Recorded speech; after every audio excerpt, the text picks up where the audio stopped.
I'm John Perkins. I'm a U.S. citizen, born in the United States, raised in the United States. I'm a former economic hitman. We work very much like some of the hitmen for the mafia because we're looking for a favor later. And mafia people have done this, and gangsters have done this for ages. We just do it on a very large level with governments, with countries, huge level. And we're much more professional. We do this in many ways, but perhaps the most common is that economic hitmen will identify a country that has resources our corporations covet, like oil. And then we arrange a huge loan to that country from the World Bank or one of its sister organizations. But the money never actually goes to the country. Instead, it goes to our own corporations to build big infrastructure projects in that country. Things that benefit a few very rich people in that country, as well as our own corporations, but don't help the majority of the people who are too poor. But these people, the poor people, are left holding a huge debt, and it's so huge that they can't possibly repay it. But in the process of trying to repay it, they create a situation where they can't afford to have good health programs or educational programs. So we economic hitmen go back in and we say, listen, you owe us a lot of money, you can't pay your debts, so give us a pound of flesh.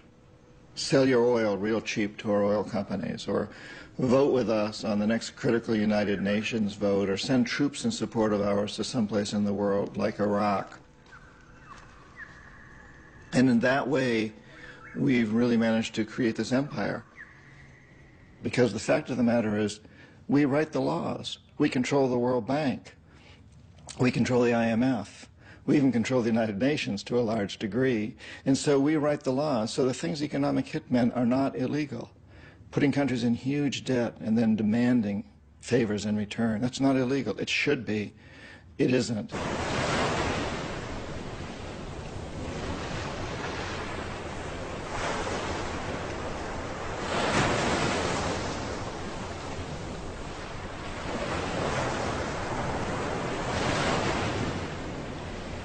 One of the characteristics of an empire is that it enforces its currency on the rest of the world.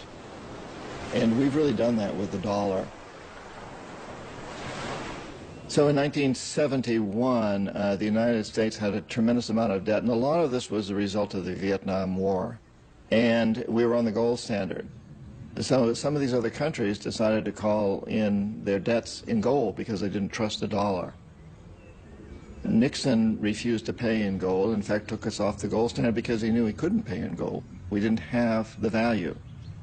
And so very quickly after that, we went on the oil standard. And I was a large part of that deal that we struck with Saudi Arabia, insisting that OPEC only sell oil in dollars.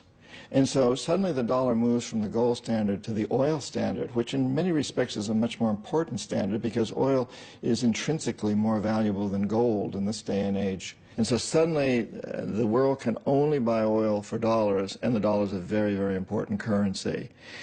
Today, the United States, once again, is a bankrupt country. We have huge amounts of debt, more debt than any country's ever had in the history of the world before. And if some other country to call that debt in a currency other than the dollar, we'd be in very, very serious trouble. Right now, they're only calling it in dollars because oil is the big commodity, and you can only buy oil in dollars. But Saddam Hussein threatened to sell oil for something other than dollars just before he was taken down.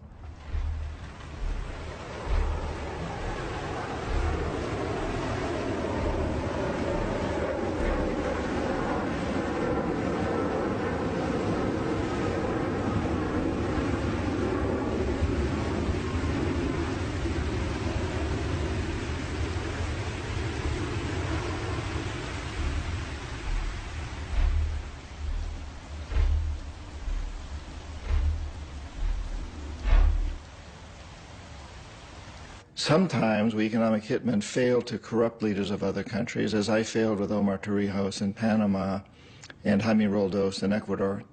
It doesn't often happen, but when it does, then the jackals are sent in. And these are people who overthrow governments or assassinate their leaders. So when I failed with Jaime Roldos in Ecuador and Omar Torrijos in Panama, the Jackals went in and assassinated them. On the few occasions where neither the economic hitmen nor the Jackals are successful, then and only then do we send in the military. And this is exactly what happened in Iraq. An economic hitman could not corrupt Saddam Hussein, could not bring him around. The Jackals couldn't take him out, and so the military was sent in. The first time we sent the military in 1991, we destroyed his military and figured that he had been sufficiently chastised that now he would come around. And so during the 90s, the economic hitmen went back in to try to bring Saddam Hussein around, but he wouldn't give in. If he had, he'd still be running the country and we'd be selling him jets and tanks and everything else he wanted. But he didn't give in. The Jackals couldn't assassinate him. His security forces were very good, and he had a lot of look-alike doubles, so his own security men didn't know whether they were guarding him or a double. So neither the economic hitmen nor the Jackals succeeded the second time with Saddam Hussein, and at that point we sent in the military again, and this time we took him out, and the rest is history.